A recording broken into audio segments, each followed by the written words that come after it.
Mardi soir, l'espace culturel ouvrait ses portes au Rotary Club pour une soirée humour.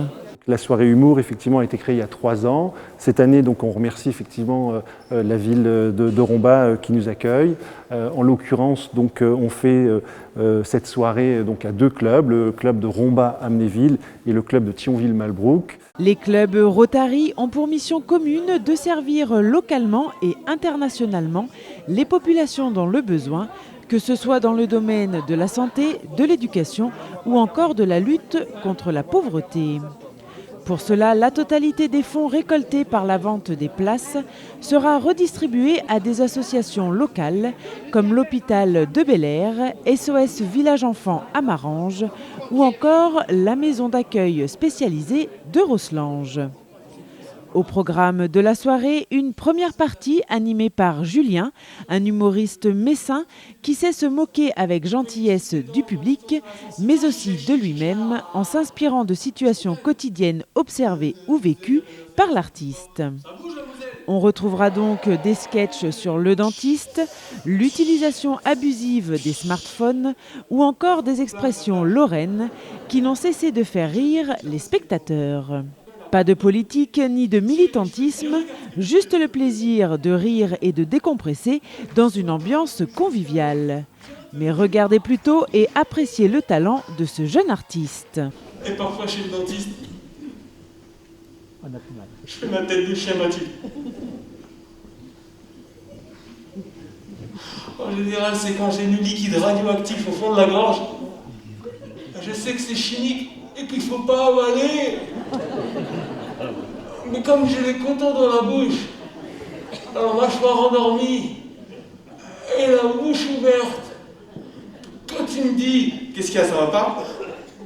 je le regarde désespérément.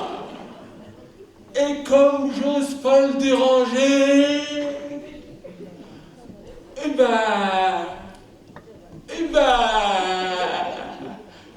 j'avale. Télécharger la vidéo des premiers gestes de secours. Vidéo de démonstration. Ah, et une publicité. 10, 9, 8, 7, 6, 5, ça va. 4, 3, 2, 1. Ça capte plus.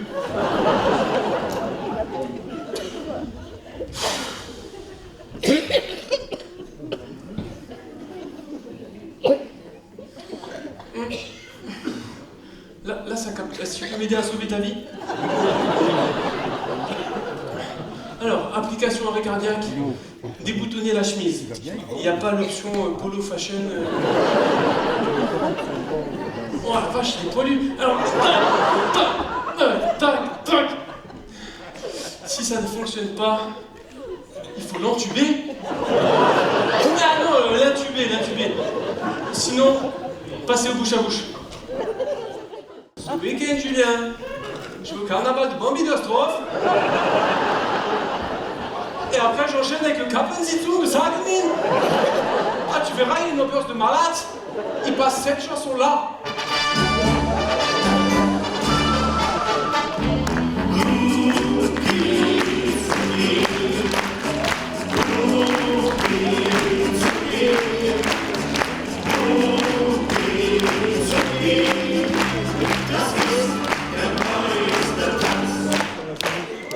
Je lui ai dit, ouais, mortel.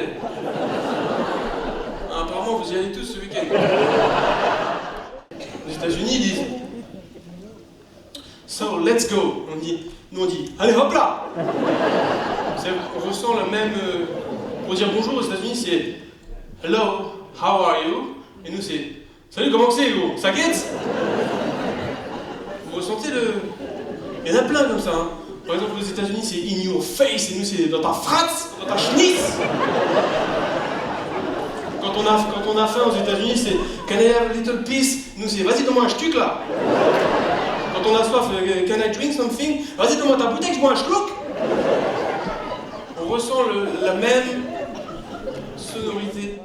Après le passage dynamique et explosif de Julien qui a su chauffer la salle, c'est Isabelle Parcy, humoriste et comédienne depuis 25 ans, qui est montée sur les planches pour nous présenter son spectacle intitulé La belle-mère. C'est écrit comme une comédie où il y a de l'image. Là, vous avez vu, il y a un écran, donc il va se passer. Il y a des images, il y a des tas de choses qui font partie du spectacle. Et en fait, c'est un peu comme un film qui se déroulerait, où donc je joue le rôle de la belle-mère du début à la fin. Et c'est dans plusieurs situations. La belle-mère, au début, reçoit sa belle-fille. Puis après, elle va chez le marabout, elle va chez le psy, elle reçoit les beaux-parents de sa belle-fille. Et ça va jusqu'à la fin que je ne vous dis pas, parce qu'autrement, il ne faut pas que j'annonce la fin du spectacle quand même. Voilà, donc c'est vraiment une belle-mère dans différentes situations. En tout cas, il y a une chose qui est sûre, c'est qu'elle veut absolument éliminer sa belle-fille. Donc elle va tout faire pour l'éliminer pendant le spectacle. Une belle-mère comme on ne voudrait jamais en avoir, une sorte de Tati Daniel qui va faire de la vie de sa future belle-fille un enfer. Égoïste, lâche, méchante, pratiquant le chantage sans mesure, elle ne reculera devant rien pour garder à ses côtés son fils unique. Il paraît que mon fils veut vous épouser. Oh, me dites-moi, il m'avait caché ça. Eh bien, mais l'accouchement, visiblement, c'est pour bientôt. Ah bon, pardon, j'aurais cru. Asseyez-vous, je vous en prie.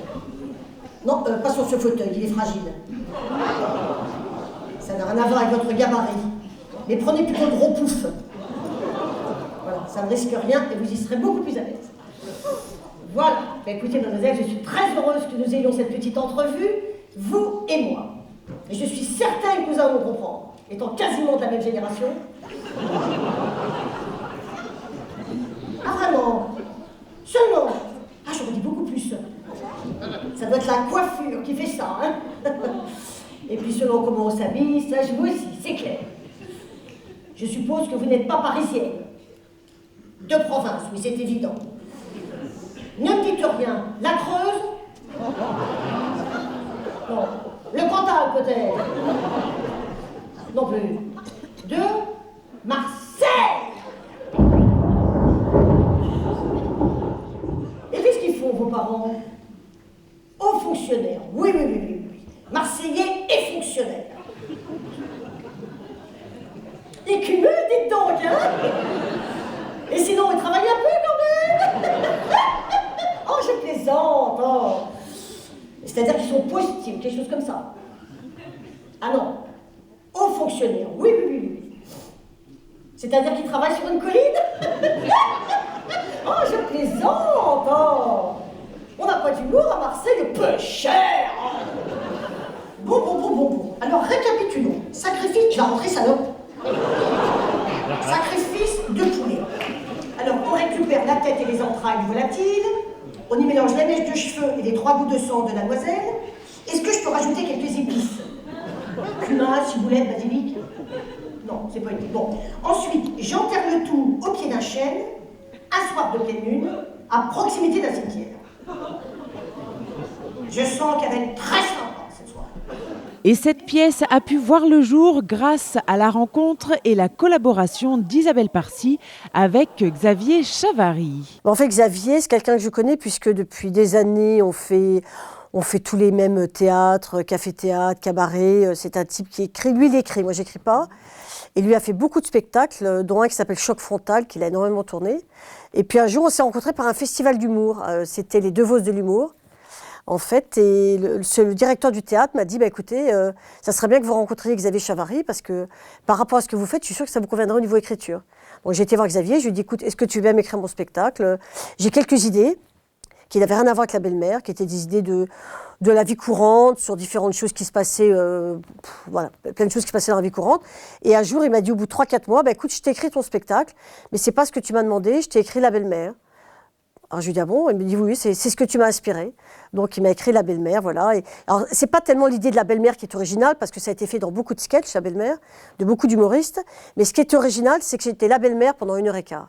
Voilà, une belle-mère qui était un personnage principal et qui allait dans différentes situations. Et ça, j'ai trouvé ça intéressant d'avoir tout un spectacle là-dessus. Et toi, fille de Satan, prends une crucifix à travers la gueule.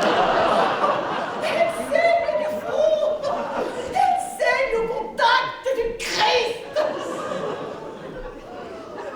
Salope! Du vol et Méphistophélès de l'Aïonie.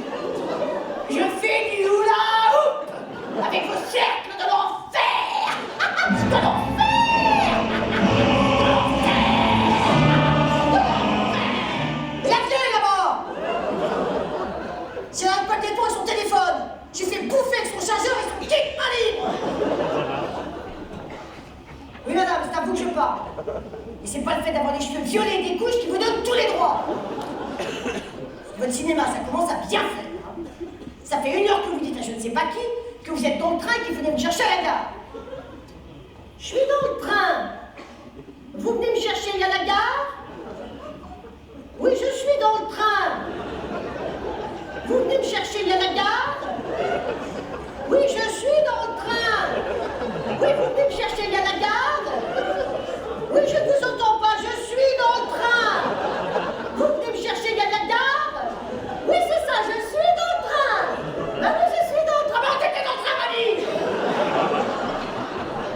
Vous avez bien placé pour le savoir. Alors, je sais pas si tu t'adresses à une théière ou à un autiste. Mais putain, tu m'arrêtes.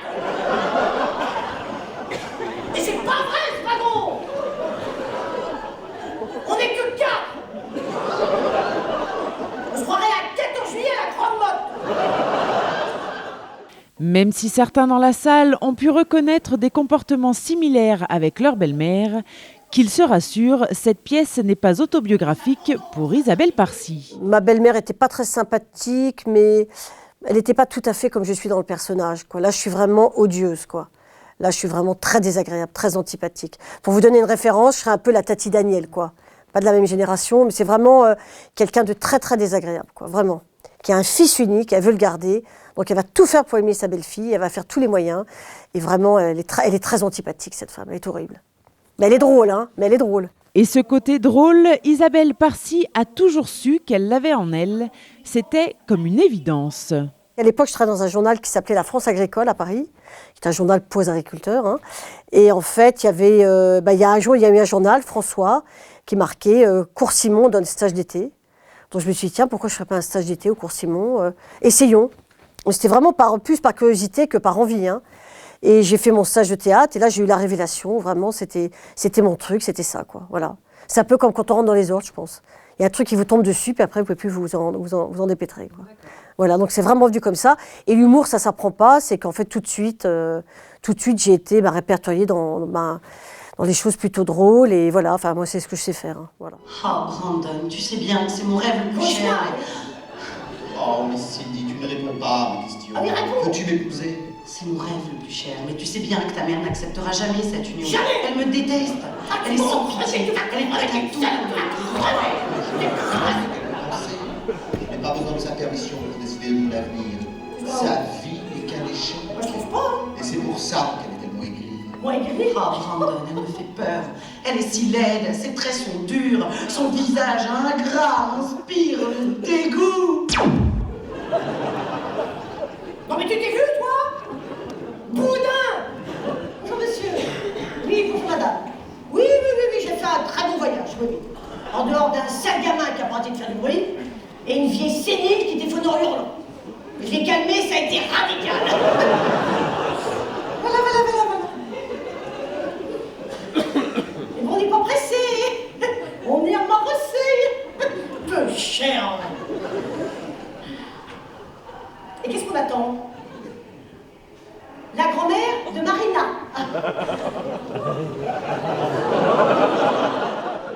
Je pense à cette pauvre Véronique Dix, enfin bref, qui a mis bas Marina. Il faut bien dire, quand tu donnes vie à un morceau pareil, tu peux avoir des raisons de regarder le ciel de travers. Hein. Je pensais qu'elle a dû la sentir passer. Je sais pas si t'as vu le morsif. Ah bah sur le coup, elle a dû croire qu'elle a couché avec une corde, hein. Bon, on n'est pas des charbonnaises non plus, hein. Moi, ça passe c'est plus un code que t'as sa camion, hein. Je plaisante, bien entendu. Qu'est-ce qu'il y a, Alexandre? Qu'est-ce que j'ai dit qui va pas? Je fais des compliments. Putain, t'es chaud à la fin, bordel de merde. Place à la joie, place au bonheur, place à l'amour. Côté projet, Isabelle Parcy en a plein la tête et continue dans un rythme effréné à étendre son talent dans toute la France pour le meilleur et pour le rire des spectateurs. Alors déjà, j'ai beaucoup de travail encore avec la belle-mère. J'ai encore beaucoup de dates, parce que je fais toute la France quand même avec ce spectacle. Il y a la suite qui s'écrit. Voilà, donc j'ai déjà toutes les séquences. Donc là, c'est en écriture, où je prendrai la même équipe, le même metteur en scène et le même auteur. Je suis en train de répéter un duo qui va s'appeler « Méfions-nous, le sexe est partout ». que là je vais jouer pour la première fois à Avignon pour la Saint-Valentin.